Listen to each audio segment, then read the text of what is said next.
ஈரானிய போர்க்கப்பலான IRIS தேனா மூழ்கடிக்கப்பட்டதை தொடர்ந்து மீட்கப்பட்ட ஈரானிய மாலுமிகளை திருப்பி அனுப்ப வேண்டாம் என்று அமெரிக்கா இலங்கைக்கு அழுத்தம் கொடுத்துள்ளதாக சர்வதேச செய்திகள் தெரிவிக்கின்றன. அமெரிக்கா உள்வெளியுறவுத்துறையின் கேபிள் பிரிவு இந்த தகவலை வழங்கியுள்ளதாக குறித்த செய்திகளில் சுட்டிக்காட்டப்பட்டுள்ளது.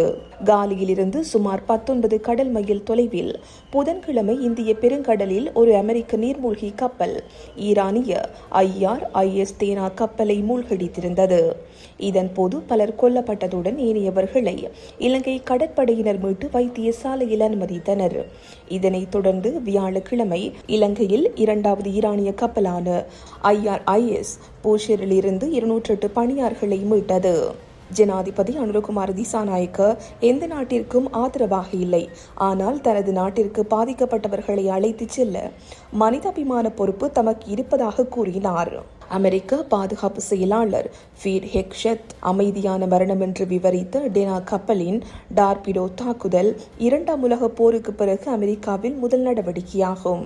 மேலும் ஈரான் மீதான மோதலின் புவியியல் நோக்கம் விரிவடைந்து வருவதற்கான தெளிவான அறிகுறியாகவும் இது பார்க்கப்பட்டது.